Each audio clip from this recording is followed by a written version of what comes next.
Hey everybody, how's it going? Welcome to NoDQ&A video right here on NoDQ.com, as well as the YouTube channel and NoDQ&A videos affiliate, ringsidenews.com. Got more of your questions from twitter.com/AaronRift, as we are now less than a week away until the WWE Roadblock special on the WWE Network. Let's get started with your questions today. First one today comes from Prince Lucius. Yo, Aaron, do you think Seth Rollins will take Roman Reigns' spot as the new John Cena when he returns as a babyface? Please answer in video.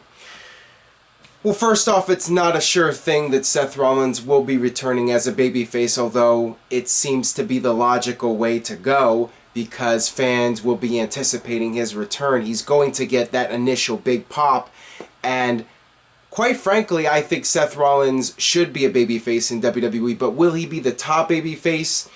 If Roman Reigns is going to remain the top face of the company, then that will leave Seth Rollins at best the number 2 babyface, and some might see that as a reason to have Rollins go back as a heel so he can be the number 1 heel instead of the number 2 babyface. But as far as I'm concerned, he should be the number 1 babyface. I think Seth Rollins could pull it off. I think he could be the flagship of the company.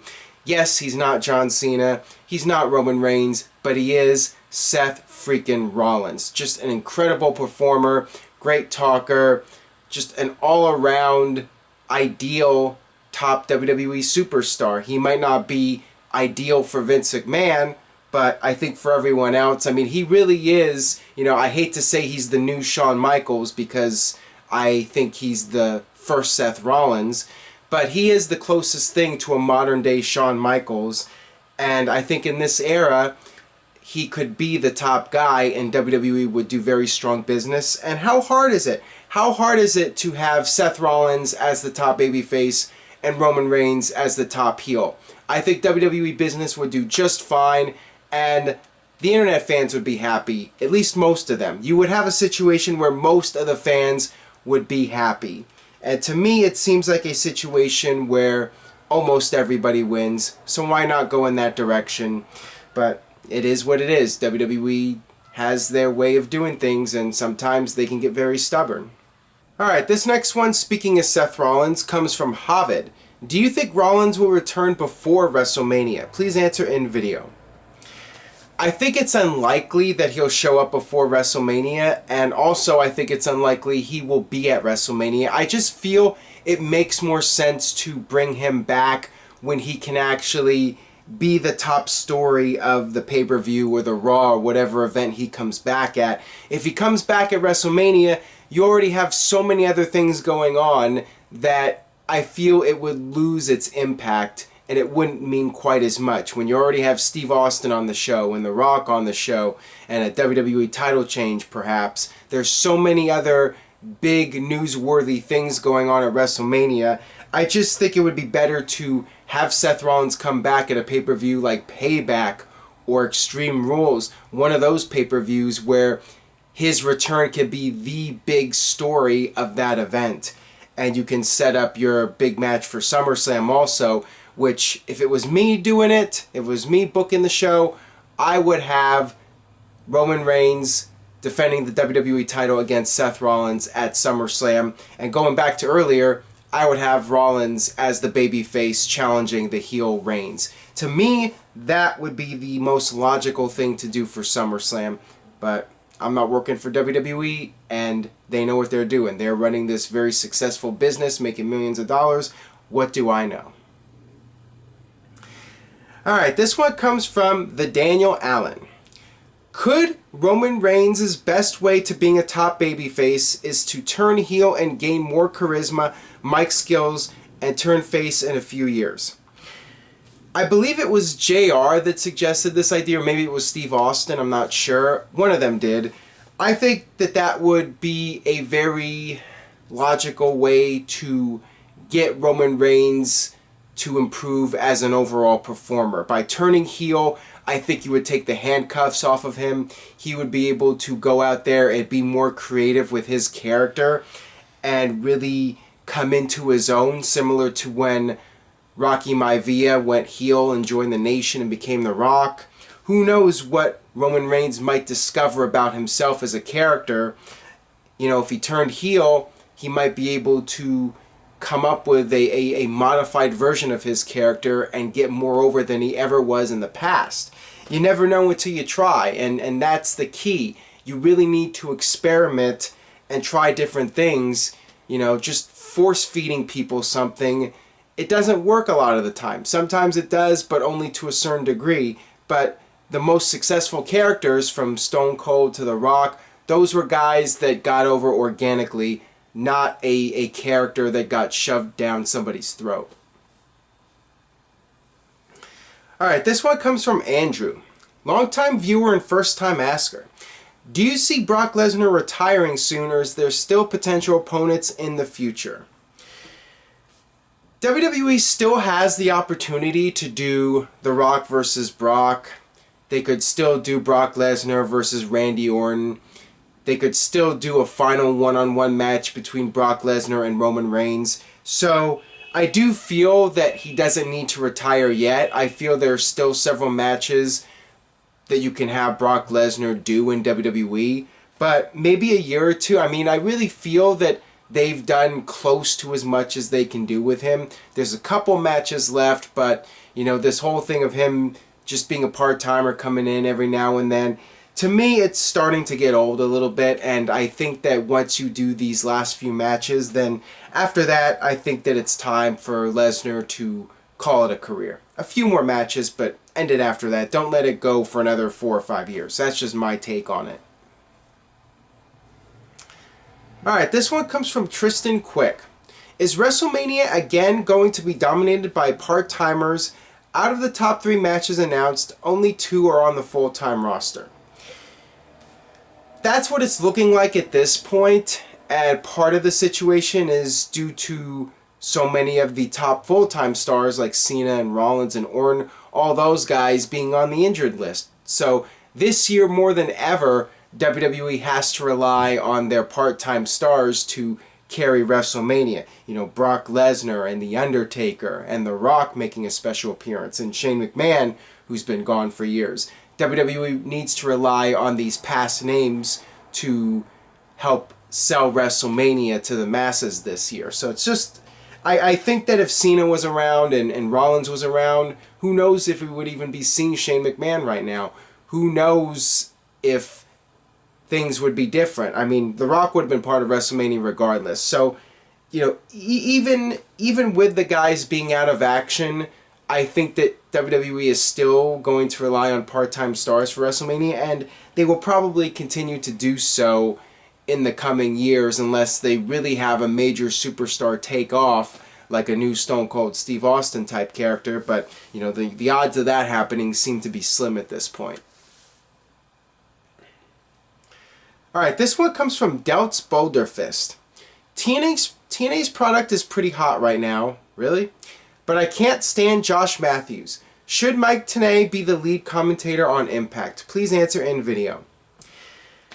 Several years ago, I really wasn't crazy about Mike Tenay and Don West as a commentary team. I found them to be annoying at times. I do remember enjoying Don West's enthusiasm, although I think he went a little overboard sometimes.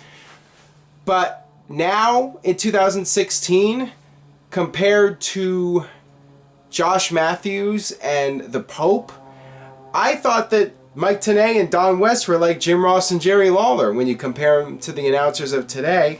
I really cannot stand Josh Matthews. I think he's just incredibly obnoxious. Just don't like the guy. He comes off as a douchebag. That's just my opinion. And the Pope, I just feel is very amateurish. I do not feel that they are a major league commentary team, and it really drags down the entire show. And you know, when we talk about Impact Wrestling, yeah, the shows have been better. They've been tolerable for the most part, but to me, it's all a moot point. TNA is in such a bad spot right now. The viewership on Pop TV continues to drop, and it's not even close to what they were hoping for. So it's just a very depressing landscape for TNA, and no matter how good the shows are, to say it's pretty hot, I think is a a little bit of an exaggeration. But the shows have been better. But at this point, doesn't really matter. It's not going to help TNA. I mean, really nothing is going to help TNA. I mean, they're just a company that's managing to survive by a thread. Alright, this one comes from Narcoleptic Insomniac. That's an interesting username. What do you think of the bulletproof rumors? What are the action figures you have on your desk? Please answer in video.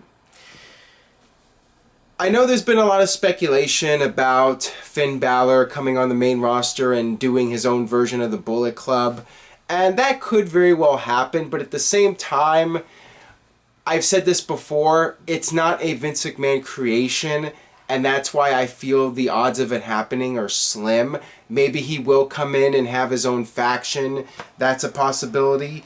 I would be surprised, though. I mean, I really would be surprised if this whole Balor Club or Bulletproof or whatever, if this translates onto the main roster, I would be surprised. And I think some people out there are really going out there with their wishful thinking, you know, this idea that Shane McMahon will lead this bulletproof group with Finn Balor. You know, it's all nice fantasy booking, but will Vince McMahon really go along with something like this? And my gut feeling is no. So I do not see something like that happening, but, you know, I guess you cannot rule it out. Anything's possible. At least in the old days, anything could happen in the WWE. And as far as the figures, the Hogan one is just some random figure I found in a shop in Monterey, California. And that's something I'll do if I go into a souvenir shop somewhere and I see some kind of interesting piece of wrestling memorabilia. I'll pick it up, and that's what I did with the Hogan figure, a skeletal Hulk Hogan, just something you don't see every day. And then, of course, the Bret Hart Simpsons figure. Bret Hart, of course, the only wrestler to guest star on The Simpsons. So they made a series of action figures with the celebrities from The Simpsons, and Bret Hart got his own figure for that. And then, of course, a Brock Lesnar figure, which I got as a gift from someone. Alright, this one comes from David Class. With the possibility of the brand split returning after Mania, how would you book a match to split the world titles?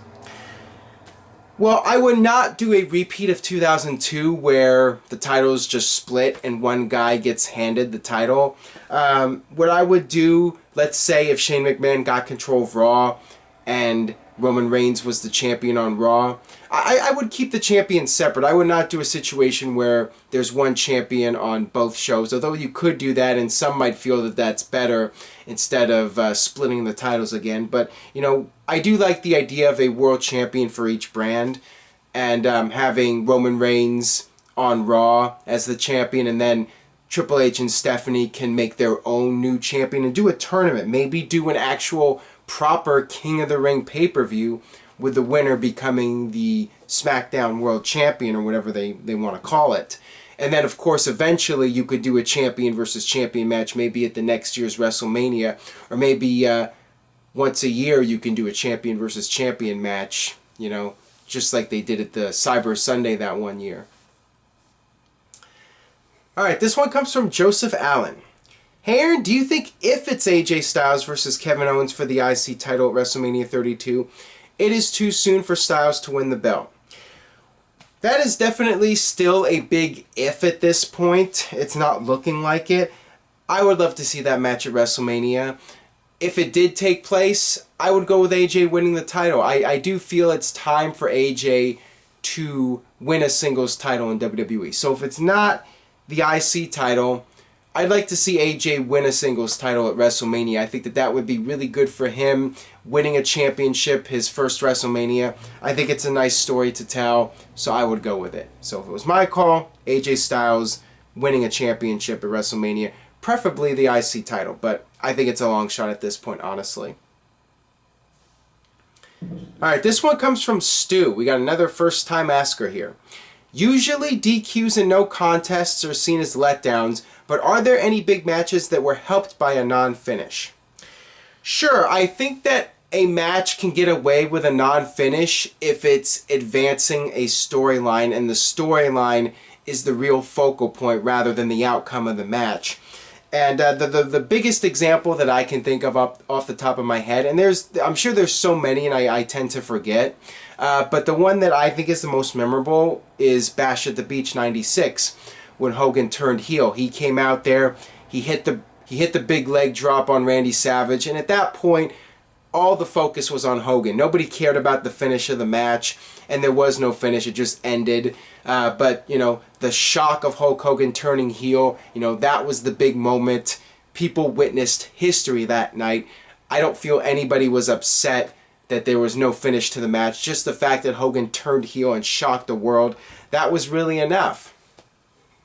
So I would say, you know, if WrestleMania 17 had ended in a way that I would have liked it, I would have had the WCW guys come out at the end and just completely sabotage the match and lay out both The Rock and Steve Austin, maybe even have Goldberg come out and spear both guys and have WrestleMania 17 end with the WCW invaders hijacking the show and sabotaging the main event. That would be the storyline, that they ruined the WrestleMania main event. To me, that would have made WCW an instant threat to WWE and really got that war, that new war kicked off in a big way. So, you know, there are ways that you can do it where you have a DQ or a non-finish and it can help advance a storyline if the story is strong enough. So that'll wrap it up for this edition of No DQ&A video. Thanks as always for watching. Stay tuned to NoDQ.com for the very latest regarding Roadblock. Subscribe at youtube.com/NoDQCAW. Please like this video, share it with a friend on Facebook or Twitter, and I will see you guys next time.